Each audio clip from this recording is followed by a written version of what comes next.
Live from Fargo and serving you on TV, online, and on the go. This is Valley News Live at 5:30. The safe was on its side, and when the door of the safe fell open, bags started falling out. A routine traffic stop turned into the biggest marijuana bust a Minnesota City has ever seen. You're looking at $100,000 worth of weed. A suspected drug dealer is behind bars in Clay County after police found 88 pounds of weed in a safe in the truck of his van. Good evening. Thanks for joining us. Andrea has the night off. 29-year-old Brandon Engett was pulled over in Glendon, Minnesota for expired tabs. That's when police say they found the drugs and a handgun. Valley News Team's crime and safety reporter Nicole Johnson shows us how local police are shocked.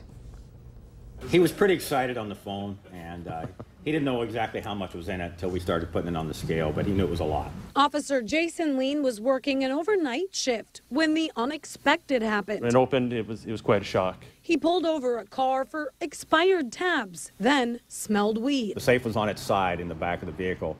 When they opened the door, it just literally started falling out. Police say the driver of the van, Brian Engett, allowed a search, gave up the combination for the safe in the trunk, then claimed he had no idea the safe was in the back. This is not ditch weed. This is really good nug as far as marijuana is concerned. A late-night call to the chief, Michael Klein, who didn't mind getting out of bed to get a look at this. It had a very strong odor coming out of the safe, which I'm sure will take months to get out of my garage and my office. They don't know where the weed came from, but this is exactly how they found it, in these bags, with codes on each. Police assume Engett was on his way to make some deliveries. They may have expected some money or guns, but I don't think they ever expected 88 pounds of marijuana to fall out of that safe. The investigation continues. They have been in touch with the DEA. As far as the weed goes, they might use some of it for training police dogs. The rest will be destroyed. Nicole Johnson, Valley News Live. Police say Engett was being cooperative when they pulled him over and searched his vehicle, but now they say he's refusing to say much. His court records show he has been arrested for having marijuana before. Police are hoping traffic cameras caught video of a South Fargo armed robbery to help find the men they say shot an employee. The Taco John's employee is recovering after being shot around midnight last night after two men came through the back door and demanded money. Take a look. You can see where the bullet went into the muscle in the Taco John's employee's leg. We talked to him this morning. They say they were confused at first and thought the robbers had a cap gun until he heard two shots. That's when another employee gave the robbers money before they hurried out. The men are still on the loose. Police are looking for two black men about 5'10" and 150 pounds with short dark hair, both wearing face masks.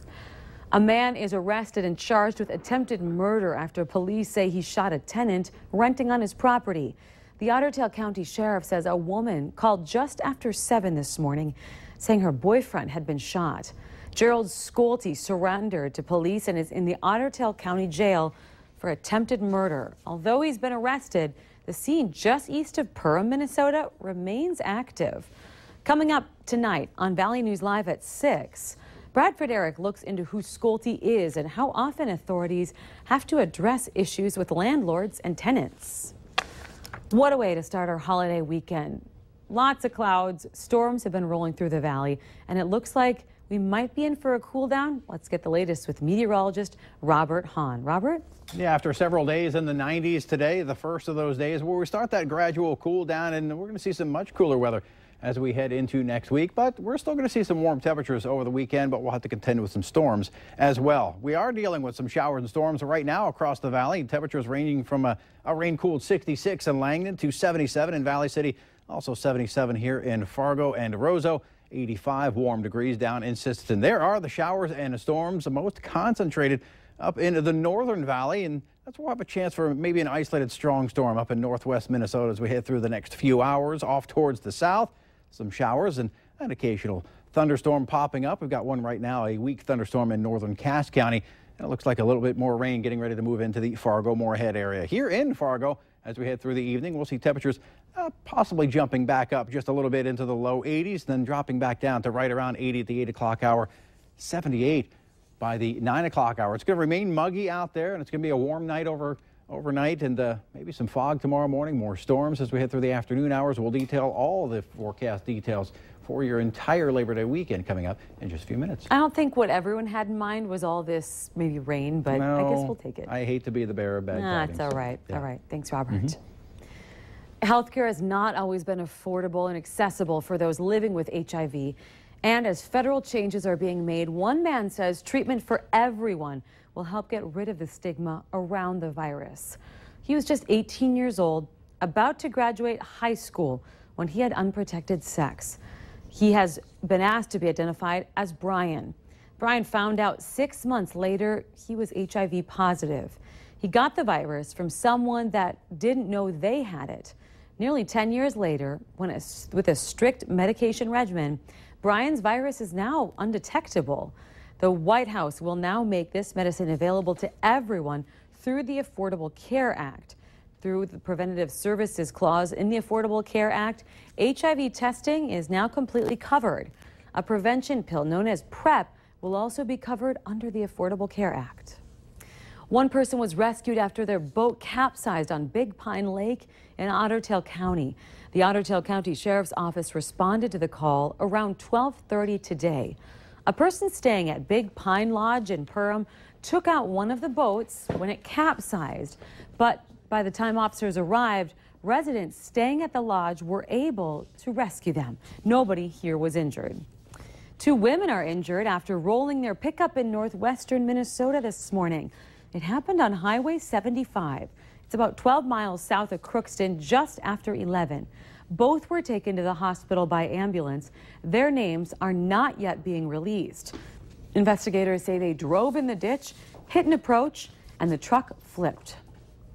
A Moorhead mother has taken some serious action so people with mobility issues can feel included.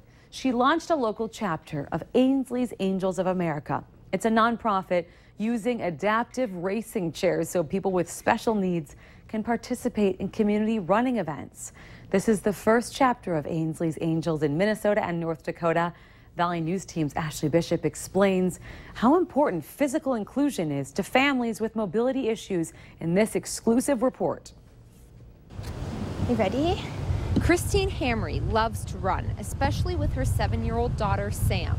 Sam is special needs, diagnosed with autism and 2 brain problems, leaving her with mobility issues and the inability to talk. You know, there's a lot of things she can't do, and she's not going to be in gymnastics or dance or things like that. And so this is something we can actually do together that we both love.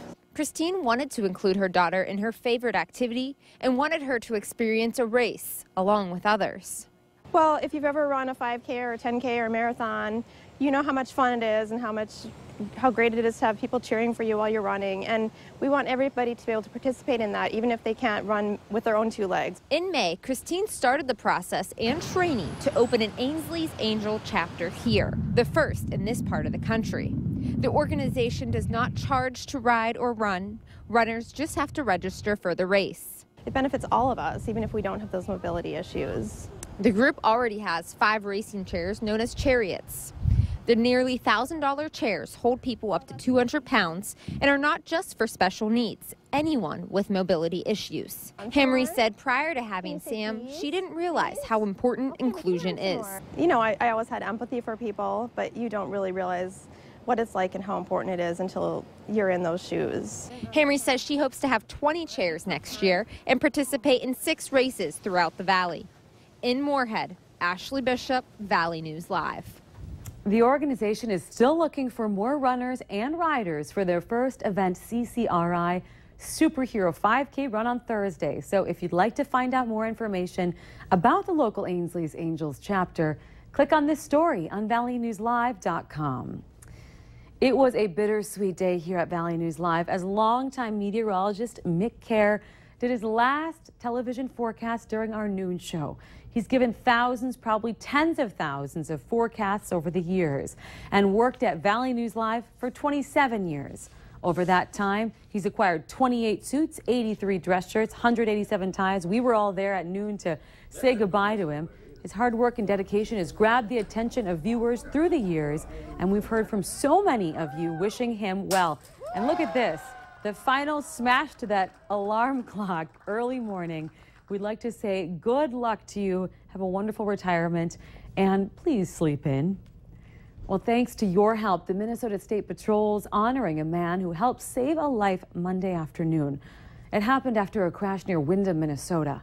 The Good Samaritan, identified as Paul Langseth, ran up to a burning semi-truck and helped a trooper pull the driver to safety. Langseth downplayed his role, saying many people would do the exact same thing he did. It's just reaction, and you do what you can. You know, if you read the story of the Good Samaritan in Luke 10, he just met the needs of what needed to be done at the time, and that's part of Minnesota. So I'd like to think that, you know, any of my brothers would have done exactly the same. It's just how we were raised. Well, early this week, the State Patrol posted to Facebook looking for the Good Samaritan so they could thank him, and that was viewed more than 750,000 times. Still ahead at 5:30, a Kraft cheese packaging problem that led to a massive recall gets even bigger. The hazard it can pose to your kids. System making its way through the valley today continues to give us some showers and storms. Several more systems set the stage for stormy Saturday and a Sunday. Your forecast details coming up right after this.